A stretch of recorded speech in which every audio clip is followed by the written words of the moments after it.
वक्रतुंड महाकाय सूर्यकोटि समप्रभ निर्विघ्नं कुरु मे देव सर्वकार्येषु सर्वदा। मंगलम भगवान विष्णु मंगलम गरुड़ध्वज मंगलम पुंडरीकाक्ष मंगलाय तनो हरि। शंकर शंकर हर हर शंकर शंकर शंकर जय जय शंकर। मंगल भवन मंगल हारी उमा जपते त्रिपुरारी। हर हर महादेव शंभो काशी विश्वनाथ गंगे माता पार्वती संगे। देखिए शिव पुराण का थोड़े से तो हम भेजते हैं, ज़्यादा तो भेजते नहीं हैं, 5-10 मिनट का 15 मिनट का, लेकिन हम यही बार बार आप लोग से कहते हैं कि आप लोग सुनिए और दूसरों को भेजिए, दूसरों को सुनाइए। देखिए सत्संग कथा ये सब बांटने से बढ़ता है, घटता कभी नहीं है। भगवान उसके ऊपर उसके ऊपर कथा सुनाने वाले के ऊपर, सुनने वाले को अपना कृपा बरसाते हैं।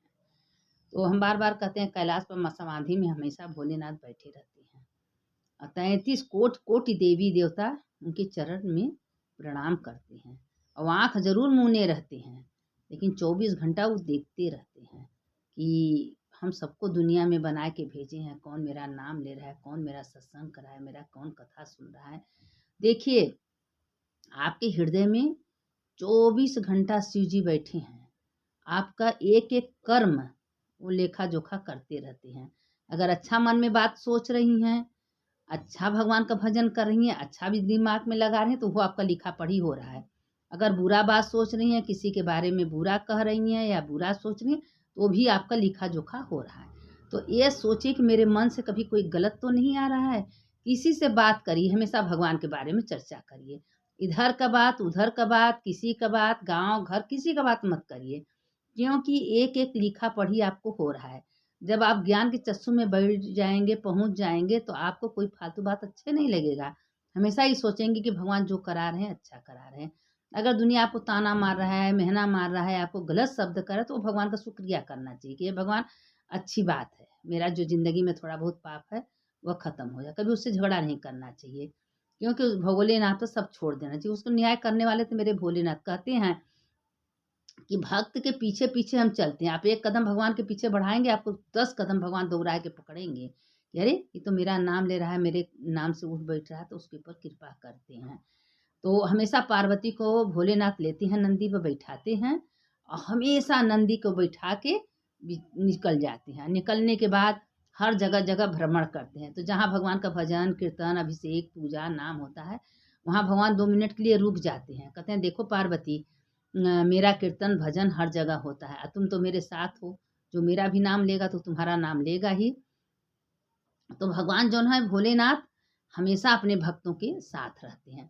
तो पार्वती जी से एक कथा सुना रहे थे कि देखो पार्वती, एक इतने दुनिया में बहुत ज़्यादा जिसके पास धन है, वो इतना दरिद्र कंजूस होता है जो ये जानता है कि यहाँ कुछ रहने वाला नहीं है, सब यहाँ से छोड़ के जाने वाला है, आज है कल ख़त्म हो जाएगा। लेकिन किसी को अक्ल नहीं आती है कि हम क्यों किस लिए हाय हाय करते हैं। अरे अपना कुछ है ही नहीं है। भगवान देखिए शुक्रिया ना, ये भोलेनाथ आपका बहुत बहुत धन्यवाद, आपके कृपा से हमको रहने का जगह, खाने का, पीने का, पहनने का, ओढ़ने का आप दिए हैं, हम यूज कर रहे हैं और जाने लगे कि भगवान के अब सब छोड़ो चलो। बार बार कहते हैं किराए के घर में तो किराया खाली करते हैं तो अपना सामान ले, इसमें सामान भी आप नहीं ले जाएंगे। हाँ आपके साथ जाएगा कि आपका सत्संग, जो परमात्मा के प्रति अपना रुचि दिखाई है, परमात्मा को अपने अंदर बैठे हैं, तो वही आपके साथ जाएगा।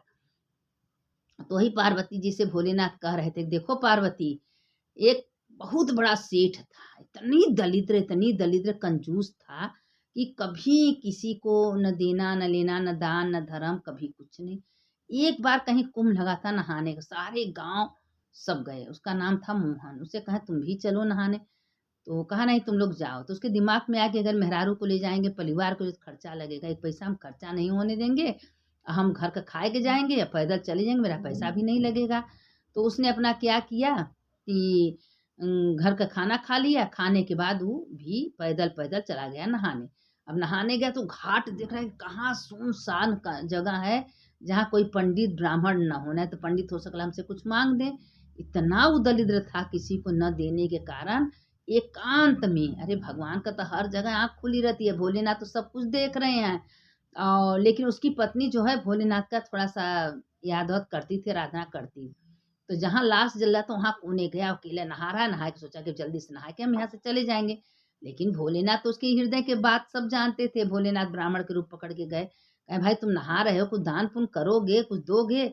तो कहे देखिए हम कुछ दिए होंगे नहीं। तो कहे कुछ तो देना पड़ेगा। कहे चलो ये एक नया हम आपको दे दें। कहे ठीक है भाई, एक नया दे देना। सोचे भगवान की कुछ तो निकालेगा। तो कहा देखिए हम पैसा वैसा तो नहीं लेके आए हैं, आप जब मेरे घर कभी आइएगा तो ले लीजिएगा। वो सोचा कि क्या करे, वो घर आए, घर का पता वता पूछे, भोलेनाथ छोड़ने वाले क्यों हों, भोलेनाथ घर का पता ठिकाना कुछ पूछ लिए। अब भैया वो गया और दूसरे दिन भोलेनाथ पहुंच गए रूप बना के। भाई तो उसकी पत्नी का एक ब्राह्मण आए हैं, आप उनको वादा किए थे क्या कि एक ने हम देंगे? कहे हाँ कहे तो थे, यहाँ पहुंचाया। तो अब सोचने लगे हम क्या कहें उस सेठ। तो कह दे कि कह दीजिए कि सेठ जो है तबीयत खराब है, बीमार है। तो कहा ठीक हमारे पास दवा दर्पण है, हम दे देंगे, ठीक हो जाएंगे। लेकिन सेठ से कह दीजिए कि हमको एक नया मिला। हम नीचे बैठे हैं, अब भोलेनाथ का करे छोड़े पिंड। तो फिर वो सोचा कि अब क्या करे। तो कहें कभी सेठ यहाँ नहीं है। तो जाके उसकी पत्नी कही कि सेठ नहीं है। तो कहें ठीक है सेठ नहीं है, आएंगे तो हम मिल लेंगे, हम यहीं जब बैठे रहेंगे। चलो आप खाना वाना बनाओ और हम भाई खाएं पियेंगे। अब वो सोचा सेठ के अगर ये खाना वाना खाएगा तो और ज़्यादा खर्चा हो जाएगा और मेरा राशन पानी भी ज़्यादा लग जाएगा। तो कुछ देर बीता तो सेठानी से कहा कि जाओ कह दो कि ब्राह्मण से कि क्या करें, पता ना क्या ऐसा हो गया, सेठ मर गया। अब भैया कहें अरे अभी तो ठीक था, आप कहिए कि तब से सेठ मरू गया? कहें हाँ मर गया। तो कहें ठीक है हम गाँव भर के बुला रहे हैं भाई, दाह संस्कार उसका होगा। अब वो अपना सांस तो खींचा था, भोलेनाथ को तो सब कुछ पता है। जब भोलेनाथ को सब कुछ पता है तो उसको जमीन पर उतारा गया, अपना सांस खींचा, गारे गारी अभी तो कल था, अरे तो कल था करते करते लोग ले गए मणिकर्णिका पर। तो संगे संगे भोलेनाथ भी गए। भोलेनाथ कह दिए जैसे आप लोग जाइए, थोड़ा सा हम मुर्दा से कुछ बात करेंगे।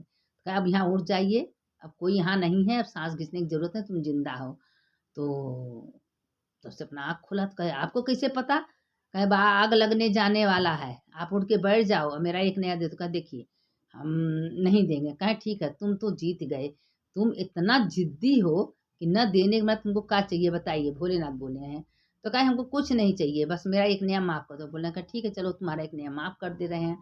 तो कहें कि देखिए गया घर। तो भोलेनाथ भी बड़े जिद से, मतलब कि उसकी अटल से हार गए कि एक नया नहीं दिया। अंत में वो मरने के ढेर पर लकड़ी पर चढ़ गया। तो अंत में क्या हुआ कि इससे देखिए इतना दरिद्रपना भी अच्छा नहीं होता। अगर आपके पास पैसा है तो अच्छे जगह पर, जहाँ जैसे गुरु आश्रम है, जहाँ मंदिर बन रहा है, मठ बन रहा है, कोई लड़की का शादी ब्याह हो रहा है, तो उसमें आप लगा दीजिए, दे दीजिए, अच्छे जगह पर दे दीजिए। तो वो पैसा आपका स्वार्थ होगा, आपको बढ़ंती होगा, घर में बढ़ेगा, लक्ष्मी भी बढ़ेंगी। तो इसीलिए आप अगर अच्छे कर्म कर रही हैं तो उसका परिणाम बहुत अच्छा होगा। तो कभी इतना दरिद्रपना नहीं करना चाहिए। अरे मंदिर में जा रही हैं, आपके पास 10 1 रुपया 2 रुपया जो दक्षिणा चढ़ा दीजिए, मंदिर में काम आ जाएगा। कुछ न कुछ तो देना चाहिए रोज पर। जिसे रोज भोजन करते हैं हम, तो जरूरी है ना। अब भोजन तो एक बार लोग नहीं करते, 4 बार करते हैं। तो कम से कम एक बार थोड़ा सा तो कुछ ना कुछ देना चाहिए। क्योंकि गृहस्थ नहीं कुछ है तो एक गोलक बना लीजिए, गोलक में सोच लीजिए कि हमको इतना डालना है। तो क्या है कि पाप का प्रायश्चित जाता है, अपने आप का जो पैसा दूषित होने से बच जाता है। वो अच्छे कर्म में पैसा गया तो आपका पैसा पवित्र हो गया। तो जो ऐसा करता है उसके ऊपर भोलेनाथ अपन कृपा दृष्टि बनाते हैं। तो इसीलिए बार बार हम आप लोगों से कहते हैं कि कम से कम शिव कथा सुनिए, शिव पुराण सुनिए, भागवत सुनिए, आत्म तत्व का ज्ञान दे। शरीर से आत्मा एकदम अलग है। ये शरीर है, शरीर में आत्मा है, तभी शरीर चल रहा है डोल। जिस दिन आत्मा निकल गया ये शरीर नासमान है। 1 घंटा रखना मुश्किल हो जाएगा। दुनिया क्यों नहीं समझ रहा है कि माया जाल में हम फंसे, हाँ हाँ कर रहे हैं, मेरा घर, मेरा द्वार, मेरा लड़का नाती, कुछ भी साथ में जाने वाला नहीं है। हम बार बार कहते हैं शरीर से रहिए घर में ना, शरीर से अपना सारा काम करिए। शरीर भगवान नहीं कहते आप घर कभी छोड़िए, क्योंकि भगवान रहने का घर दिए तो क्यों कहेंगे। मन से छोड़ दीजिए, मन से सोचिए कि मेरे भगवान के सिवा मेरा कोई नहीं है। शिव रूपी शंकर मेरे हृदय में विराजमान है, वही सब कुछ देख रहे हैं। अगर उनका दिन भर चर्चा करके नाम लेके, अरे कोई का फोन आवे तो कर दिए ना, श्री शिवा नमस्तुभ्यम, हरिओम राधे बंदा बोलेगा। तो आपका जप हुआ कि नहीं हुआ? आपको जरूरी नहीं है कि आप माला लेके जप करिए, तब आपका 24 घंटा जप होता रहेगा। अब भगवान का भजन करिए, आपके सामने भोजन आइए, कुछ नहीं करना, हाथ जोड़ लीजिए, कह दे हे भगवान जो हृदय में आप बैठे वही भोजन कर रहे हैं, भगवान स्वयं भोजन कर लेंगे। क्या करना है, बस ये परमार्थ है। थोड़ा थोड़ा में इतना ज्यादा आपका पुण्य बढ़ जाएगा कि आपको कोई रोक नहीं सकता। नहीं तो 84 लाख के बाद ही मानुष तन मिला है, उसको मत गवाइए। एक बार ये भी चला गया तो समझा फिर बानुस्तन होना मुश्किल है। वही 84 लाख जो इनमें कुत्ता बिल्ली कौआ घामे में रहना शीत में रहना दिन रात इधर से उधर उधर उधर से घूमना कुछ आपका सारथ नहीं होगा। इसीलिए कहते हैं कि परमार्थ में समय बिताइए। जो भगवान में अपना दिन रात बिताते हैं उनके नाम कीर्तन में भगवान का गिनती हमेशा करते रहते हैं। और जब आपका आत्मा निकलेगा तो उसमें परमात्मा भगवान आके भोलेनाथ खड़ा हो जाएंगे। मरती समय सोचना चाहिए कि मेरा आत्मा कहाँ जा रहा है। भगवान का अगर चिंतन करेंगे तो भगवान का ही नाम निकलेगा, नहीं तो जिस चीज में आपका मन जाएगा उसी का जन्म होगा। कौआ में गया तोता में गया बंदर में गया जो कुछ में अगर खाने में गया खाने में कीड़ा बन के होगी। यही है फिर वही 84 लाख जो इन भटकते भटकते भटकते जन्मों बीत जाएगा। तो इसीलिए भगवान से प्रार्थना करिए, हे भगवान हमको तो कुछ नहीं जानते हैं, ज्ञानी है मूर्ख है पागल है, आप मेरे अंतिम समय मेरे सामने खड़ा हो जाइएगा भोलेनाथ, क्योंकि हमको कोई ज्ञान नहीं है। नॉर्मल बन के भोलेनाथ से प्रार्थना करेंगे तो आपका प्रार्थना भोलेनाथ जरूर सुनेंगे। तो ये अंतिम है भगवान को पकड़ने के लिए। पूरी जीवन बीत गई, अब ज़्यादा जिंदगी बचा नहीं है। जितना दुनिया में बचा उतना परमार्थ कर लीजिए। जो ऐसा करता है भोलेनाथ उसके ऊपर अपन कृपा दृष्टि बनाते हैं।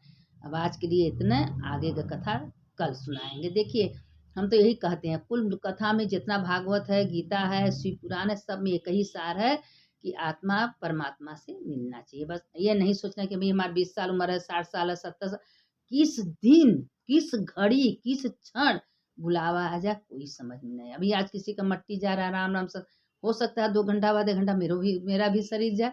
तो जाने का कोई समय नहीं कोई गिनती नहीं है। इसको व्यर्थ का मत जाने दीजिए। 24 घंटा से लेके भगवान के परमार्थ में बिताइए और शरीर से काम करिए आत्मा भगवान को दे दीजिए। और लोग शरीर से क्या करते हैं, शरीर से भगवान काम करते हैं आत्मा दुनिया में लगाते हैं। तो इससे परमार्थ नहीं होगा। अब कहीं आप तीर्थ करने गई आपका शरीर गया मन घर में आ गया तो तीर्थ का कोई पुण्य नहीं मिलेगा। अब चलिए इसके आगे कल सुनाएंगे। अब क्योंकि मोबाइल लोड ज़्यादा नहीं ले पा रही है तो इसीलिए थोड़ा थोड़ा डालेंगे। शंकर शंकर हर हर शंकर शंकर शंकर जय जय शंकर। सुनने वाले की जय सुनाने वाले की जय।